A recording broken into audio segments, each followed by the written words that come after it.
नमस्कार, मैं हूं रवि तिवारी। लाइव इंडिया के इस विशेष में आपका स्वागत है। आप टीवी, फ्रिज, मोबाइल फ़ोन, घर के दूसरे सामान कैसे खरीदते हैं? ज़्यादातर टीवी के एडवर्टाइजमेंट देखकर। लेकिन इन दिनों टीवी के एडवर्टाइजमेंट का मिजाज बदला हुआ है और ऐसे में ये पता नहीं चलता कि वो सामान बेच रहा है या सोशल मैसेज।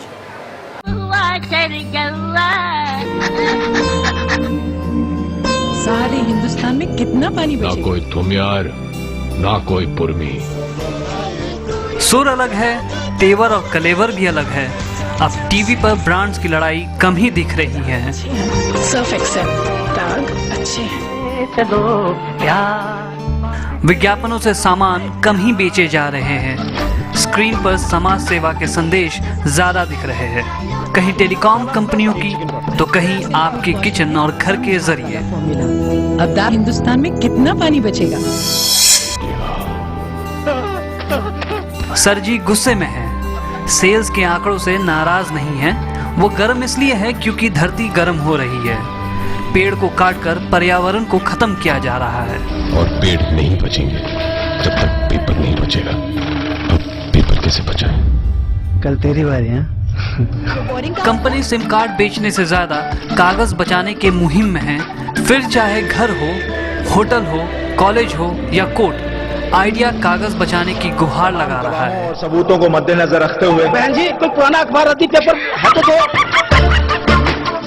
बाजार में खुद को दूसरों से अलग पेश करने का ये आइडिया अद्भुत है।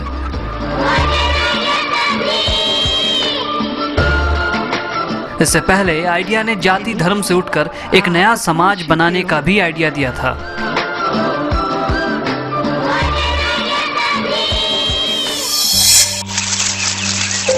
कुछ ऐसा ही आजकल मोबाइल सेवा देने वाली एक और कंपनी एयरसेल कर रही है। कंपनी नई है, बावजूद इसके वो अपनी सेवा की बजाय बाघों को बचाने की कवायद में जुटी है। भूखा प्यासा।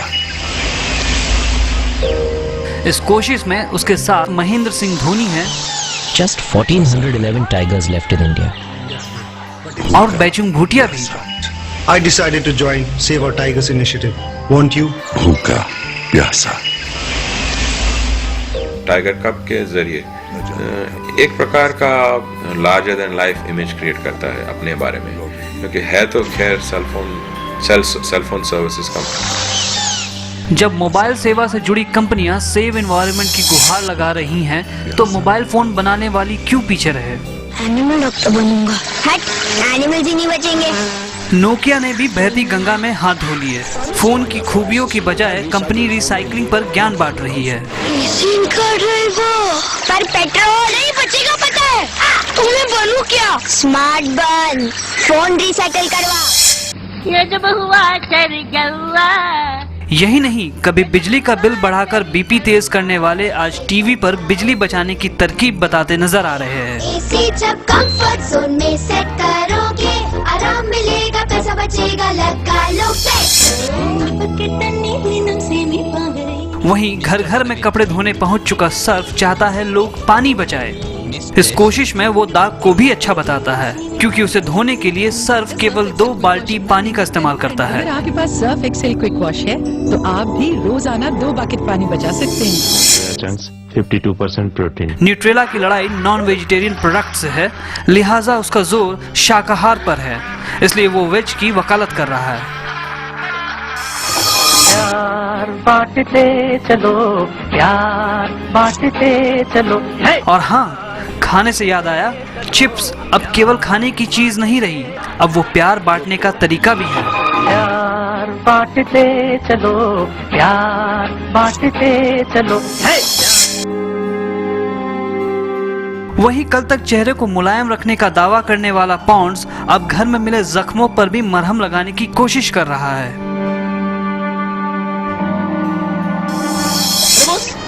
अब सो क्यों रहे? Hello ma'am. हेलो। अब सो क्यों रही है? टाटा टी की तैयारी बड़ी है, उसे चुनावों में किसी का ना पहुंचना गवारा नहीं। I am not sleeping, okay? Election के दिन अगर आप वोट नहीं कर रहे हो तो आप सो रहे हो। उसका मकसद भ्रष्टाचार भी मिटाना है। पिलाना बंद, पिलाना शुरू। हर सुबह सिर्फ उठो मत, चलते हैं। जगाए जो है वो एक चाय का एट्रीब्यूट है, मतलब आप जब भी जागते हैं तो पहले चाय पीते हैं, और उसको एक प्रकार का मतलब जो सो रहे हैं उसका आइडिया लिया है कि आप सो रहे हैं क्योंकि आप वोट नहीं कर रहे हैं या कुछ आवाज़ नहीं उठा रहे हैं, तो आप वोट कीजिए, आवाज़ उठाइए और उससे जागिए। विज्ञापनों के इस बदले हुए सुर का अब हम क्या मतलब निकाले? क्या ये नई तरह की लड़ाई है ब्रांड्स के बीच, या अब कंपनियां घर घर पहुंचने के लिए जनता के मुद्दे उठा रही हैं? मुंबई से अजय कुमार, लाइव इंडिया।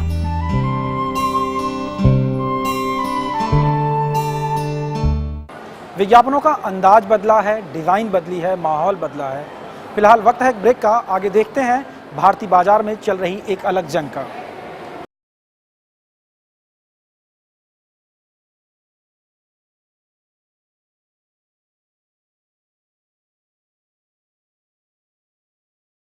कहानी 90 के दशक से शुरू होती है, जब बड़ी बड़ी मल्टीनेशनल कंपनियां भारतीय बाजार में अपना हिस्सा तलाश रही थी। 80 करोड़ की आबादी वाले देश में यहीं शुरू हुई बड़ी कंपनी और बड़े ब्रांड्स के बीच लड़ाई।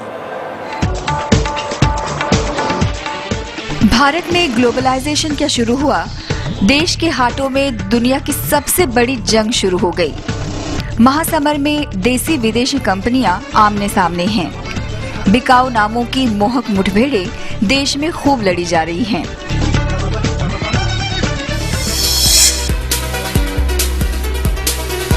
वैसे तो ब्रांड्स की छिटपुट मुठभेड़ें 80 के दशक में ही शुरू हो गई थी। देश के दो बड़े डिटर्जेंट ब्रांड्स रिन और निरमा एक दूसरे का मखौल उड़ाते दिखे। रिन के हर दावे पर निरमा ने पानी फेरा, कहा कि रिन पानी में जल्दी घुल जाता है। लेकिन ब्रांड की असली लड़ाई 90 के दशक में शुरू हुई। 1994 में महज 2% मार्केट शेयर वाली बैटरी कंपनी स्टैंडर्ड फुरुकावा ने महारथी एक्साइड को चुनौती दी। एक्साइड के हर ऐड का फुरुकावा ने खूब मजाक उड़ाया। 4 साल चले इस लड़ाई में फुरुकावा का मार्केट शेयर बढ़कर 8% हो गया। तंग आकर एक्साइड ने बदमाश फुरुकावा को ही खरीद लिया।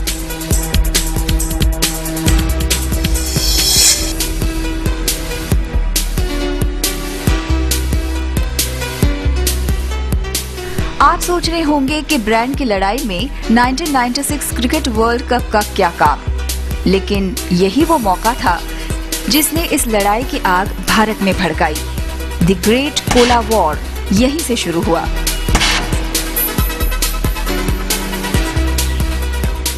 पेप्सी और कोका कोला तब तक भारतीय बाजार में उतर गई थीं।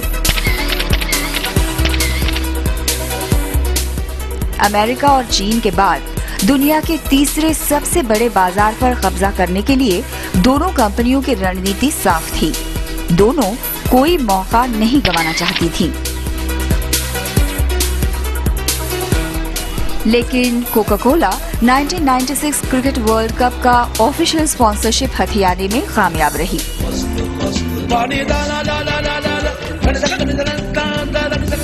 इस पर पेप्सी से जवाब मिला, nothing official about it.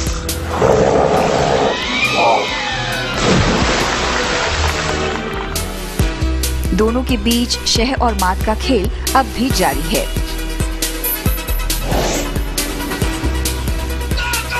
Pepsi ने अपने यंगिस्तान कैंपेन के जरिए कोका कोला की थम्स अप को पटखनी देने की कोशिश की।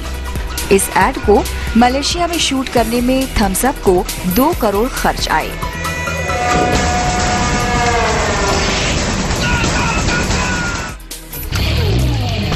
लेकिन पेप्सी ने अपना मजाकिया अंदाज दिखाया महज 20 लाख में।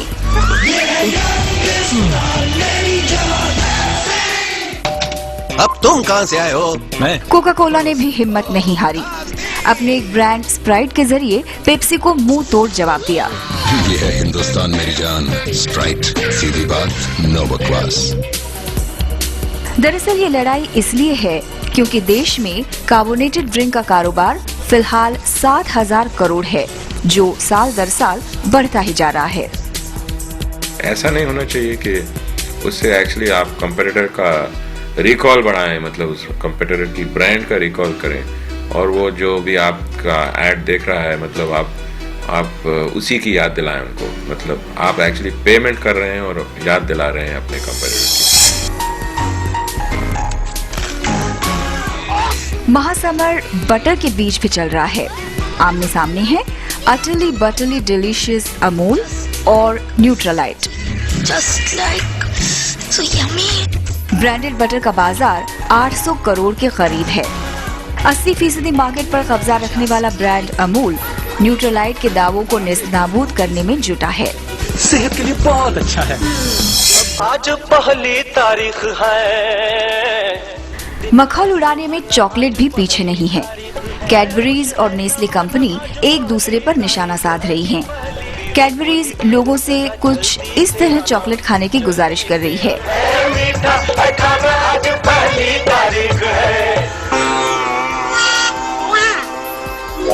बदले में नेस्ले से ये जवाब मिला, नेस्ले मंच 5 और 2 रुपए में खाओ बिना तारीख देखे, तभी तो। नेस्ले की ये कोशिश इसलिए है क्योंकि वो चॉकलेट के बाजार में अपनी 25% हिस्सेदारी को बढ़ाकर कैडबरीज की 35% को टक्कर देना चाहती है। खाओ बिना तारीख देखे। विज्ञापनों की लड़ाई आसमान के हिस्से के लिए भी है। आसमान के मुसाफिरों को अपनी तरफ खींचने के लिए एयरलाइन कंपनियां एक दूसरे के दावों और सेवाओं की मिट्टी पलीत कर रही हैं।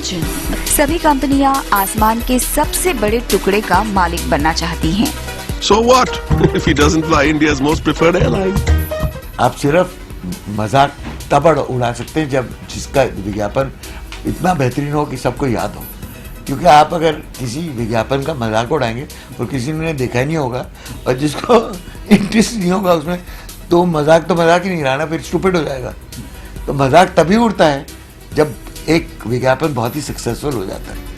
तो it is like a compliment. मजाक एक कॉम्प्लीमेंट होता है, थप्पड़ नहीं होता।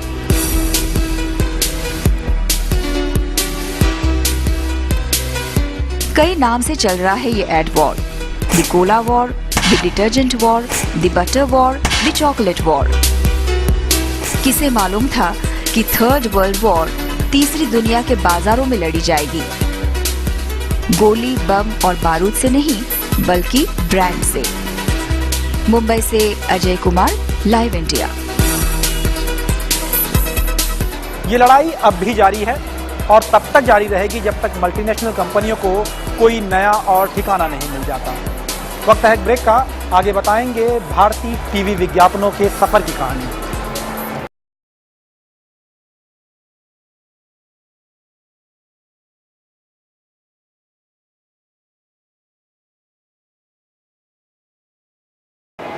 भारत में टीवी पे 30 सेकंड की कहानी दिखाने की कहानी करीब 35 साल पुरानी है।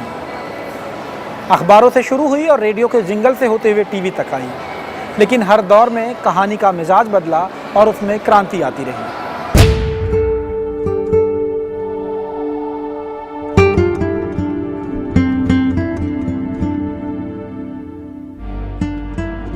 साठ और 70 का दशक दूरदर्शन ऑल इंडिया रेडियो के साथ ही था। विज्ञापन रेडियो और प्रिंट के सहारे चल रहा था। टीवी आम जनता के पहुंच से बाहर था। मीडिया कम थी, क्रिएटिविटी लिखने में थी, जमाना राइटर का था। अखबार और प्रिंट का जो मीडियम था वो सबसे महंगा भी था और सबसे ज़्यादा पैसा उसमें जाता था। और तो पूरा डिसिप्लिन जो था विज्ञापन का, उस पर लिखने का था, उस पर फोटोग्राफी का था, उस पर विजुअलाइजेशन का था। आर्टिस्ट हुआ करते थे बहुत सारे। 1976 में दूरदर्शन का प्रसारण अलग से शुरू हुआ।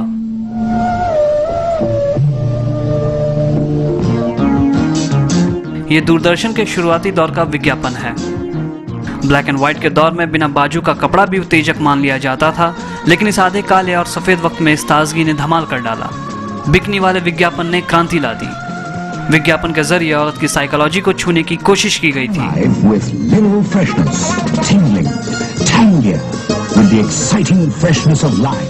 लिटिल में जो कैरल लुनेल का जो रोल था, जिसमें वो ग्रीन बिकिनी में शावर का इम्पैक्ट दिया था अंडर अ वाटरफॉल, तो उसमें ये जो ब्रांड है लिटिल पूरा एक प्रकार का आइकन ब्रांड हो गया था।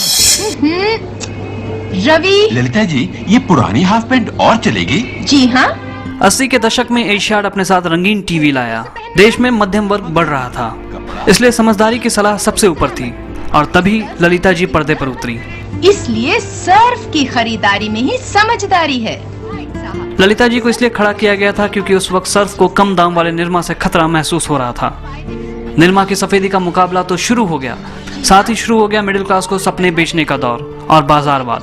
Only bread and butter, not only bread and butter, लेकिन bread and Amul butter. Fevicol ऐसे जोड़ लगाए अच्छे से अच्छा ना तोड़ पाए। गले में खिच खिच गले में क्या करूं, विक्स की गोली लो, खिच खिच दूर करो।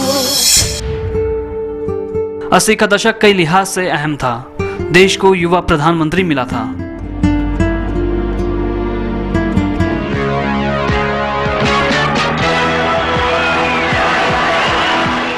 लिहाजा नौजवानों को ध्यान में रखकर ऐड बनने लगे।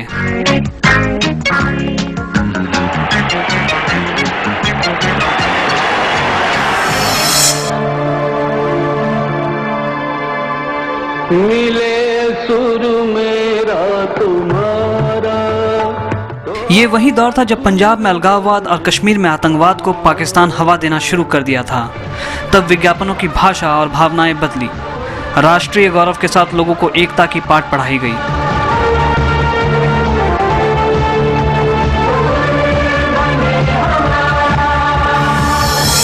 ज़मीं ये आसमां, भारत में ग्लोबलाइजेशन का युग बस शुरू होने वाला था। हमारा आज हमारा दुनिया के सामने बुलंद भारत की बुलंद तस्वीर पेश की गई। ये केवल विज्ञापन नहीं था, की बुलंद तस्वीर, मिडिल क्लास के सपने और उड़ान की दास्तान थी। हमारा बजाज, हमारा बजाज। उस वक्त हमारा बजाज ने जो इम्पैक्ट किया था वो मतलब एज ए इंडियन ब्रांड किया था, और इंडियन फीलिंग और इंडियन इमोशन, और ये एक प्रकार का एंथम हो गया था। जमाना किरण बेदी, पीटी उषा जैसी महिलाओं का भी था। महिलाओं का इमेज बदलने लगा था। घर के फैसले में उनकी हिस्सेदारी भी शुरू हो गई थी। कॉस्मेटिक और खाने पीने की चीजों के अलावा उनकी भावनाओं को भी तरजीह मिलने लगी थी।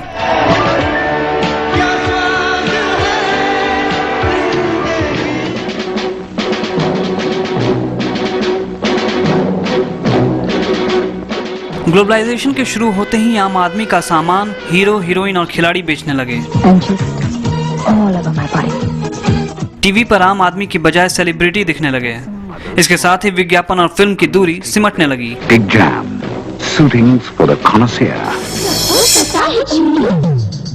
प्रोडक्ट्स को चमकाने के लिए विज्ञापन में बच्चे भी दिखने लगे। टाइट है। अब दौर बदल गया है। कारोबार की चमकार में ब्रांडों में तकरार हो रही है। कंपनियां विज्ञापन के सहारे एक दूसरे पर हमला कर रही हैं। कंपटीशन और बाजार ने विज्ञापनों की प्रस्तुति बदल दी है। भाषा बदल गई, जिंगल्स कम हो गए। हमारा जो विज्ञापन है हिंदुस्तान में वो यूनिक है। कोई सा देश नहीं है जो इतने 20 साल जिन्होंने काटा अपनी खुद की खोज में। तो इंडियन एडवर्टाइजिंग जो है आजकल is unique because it is very different from anybody else's advertising. आज विज्ञापन बाजार का सबसे जरूरी हिस्सा बन गया है। इस विज्ञापन ने नए युग के नए हीरोज को बनाया है। साथ ही नए जनरेशन के लिए आइडियल्स भी विज्ञापन ही तय कर रहे हैं। मुंबई से अजय कुमार, लाइव इंडिया।